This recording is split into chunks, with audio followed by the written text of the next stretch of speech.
사랑하는 방송가족 여러분 안녕하십니까? 저는 인천시 주안동에 있는 인천영락교회를 섬기는 한은택 목사입니다.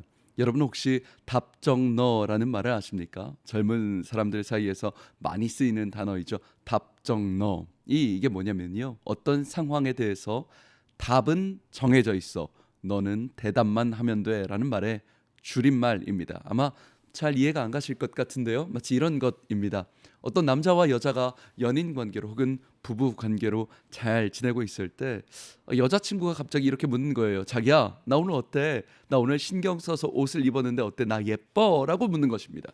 그러면 여러분, 남자가 이때부터 곤란해지기 시작합니다. 자기야, 나 예뻐? 라는 그 질문에 남자는 다른 선택권이 없습니다. 다른 어떤 대답을 하면 어떤 보복이 들어올지 모릅니다. 그렇기 때문에 우리 남자들의 대답은 늘 한결같습니다. 소나무 같아요. 자기야 너무 예쁘다라고 하는 것입니다. 답은 정해져 있습니다. 이게 답정너예요. 답은 정해져 있습니다. 예쁘다. 너는 그렇게 대답만 하면 된다라는 것이죠. 남자가 물어봅니다. 자기야, 자기는 다시 태어나도 우리 다시 태어날 일 없지만 다시 태어나도 똑같이 나랑 결혼할 거야? 라고 묻습니다. 그러면 여자분들은 뭐라고 대답하시겠습니까? 쫙 째려보면서 너 같으면 너랑 다시 살겠냐? 뭐 이렇게 말씀하시는 분은 안 계실 것 같습니다. 답은 정해져 있죠. 정해져 있죠. 그럼 자기야, 난 어디 가도 자기같이 멋진 남자 못 만날 거야. 당신이랑 다시 태어나도 결혼할 거야. 이것이 답정너입니다. 정답이죠. 답은 이미 정해져 있습니다. 근데 여러분, 뭐 일상생활에서 이런 것들은 참 귀엽고 재미있지만요. 문제는요, 영적인 답정너의 기도가 있다라는 것이죠. 이건 커다란 문제입니다. 우리가 하나님께 기도합니다. 간절하게 기도하고 열심히 기도하고 그분의 음성을 듣고 그분의 은혜를 받고 싶어 열정적으로 새벽마다 밤마다 부르짖고 기도하죠. 근데 응답이 안 될 때가 있는 것입니다. 여러분, 우리가 자녀의 학교를 놓고 직장의 문제를 놓고 배우자를 놓고 하나님, 이 사람인지 저 사람인지 알려만 주시면 좋겠는데 이상하죠. 알려주시지 않습니다. 근데 여러분, 그럴 때 우리가 스스로 꼭 점검해야 될 것이 있습니다. 그것은 나의 기도가 답정너의 태도가 아닌가를 점검하는 것이죠. 내가 지금 기도하는 것이 답정너의 태도가 아닌가. 내 마음 가운데 하나님께 듣고 싶은 정답이 이미 있는 겁니다. 하나님, 듣고 싶은 시기가 있는 것입니다. 빨리 당장 지금 이 순간 문제를 해결해달라는 내 마음에 그 정답이 꽉 차 있는 것입니다. 그러니까 하나님은 나의 뜻대로 대답만 하십시오. 하나님, 나 이 사람이랑 결혼해야 됩니다. 나 이 직장 꼭 다녀야 됩니다. 나 더 이상 기다릴 수 없습니다. 당신은 사인만 하십시오. 답은 정해져 있으니 당신은 응답만 하시라는, 이것이 답정너의 기도인 것입니다. 여러분, 아합이라는 이스라엘의 악한 왕이 그랬습니다. 아람이랑 전쟁을 하는데 아합 왕이 선지자들을 불러서 질문을 합니다. 우리가 이 전쟁에 승리할 수 있겠느냐?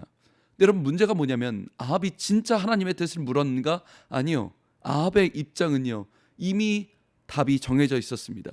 우리가 전쟁 승리할 거다.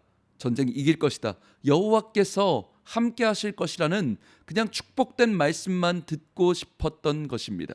그러니까 주변에 거짓 선지자들이요, 왕이시여 반드시 승리할 것이라고, 하나님이 축복하실 것이라고 거짓 축복을 합니다. 근데 여러분, 우리 주변에요, 동일한 거짓 선지자들이 있다는 것 아십니까? 예수 믿으면 무조건 복 받는다, 문제 해결된다, 만사 형통이다. 물론 여러분, 하나님은 응답하시고 기적적인 은혜를 베푸시는 분이십니다. 우리의 작은 신음에도 응답하십니다. 하지만 우리가 분명히 기억할 것, 그리 아니하실지라도 하나님은 선하신 분이십니다.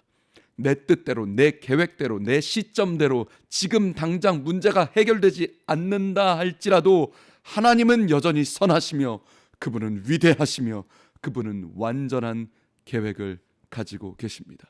그분만큼 우리의 인생을 사랑하고 우리 인생의 좋은 것들로 채워주시는 분은 계시지 않은 것이죠.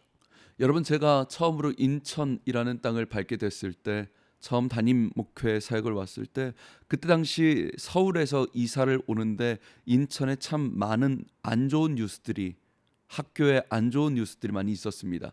왕따를 시키거나 끔찍한 살인 사건, 학생들끼리의 그런 뉴스들이요. 저희 첫째 아들이 그때 당시 1학년이었는데요. 어떻게 이 아이를 전학을 보내야 되나에 대한 고민이 많이 있었습니다.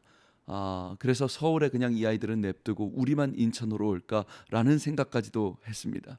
그런데 그렇게 기도하는 와중에요, 하나님께서 저의 마음에 그런 감동을 주셨습니다. 은태가, 너의 아들을 인천으로 데려오는 것, 네가 복음을 선포하고 모든 것을 하나님께 신뢰하고 맡기라는 설교를 할 텐데, 너의 아들의 가장 소중한 아들의 학교를 나에게 맡기지 않겠니?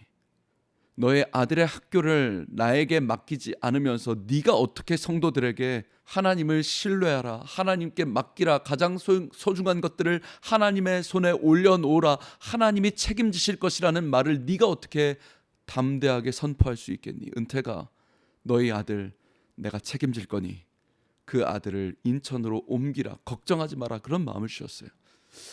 여러분, 그리고 한 2년쯤 지났을 때 제가 참 감사했던 게요, 저희 아들 3학년 된 꼬맹이 아들이 저한테 그렇게 이야기를 하는 거예요. 갑자기 뜬금없이, 아빠, 하나님은 나한테 가장 좋은 것만 주시는 것 같아. 아빠, 학교가 너무 행복하고 좋아 라고 이야기하는데 제가 눈물이 하염없이 흐르는 거예요. 하나님 응답하시는군요. 하나님 부족한 종이 믿음이 없어 흔들릴 때 여전히 하나님은 응답하시고 함께 하셨군요.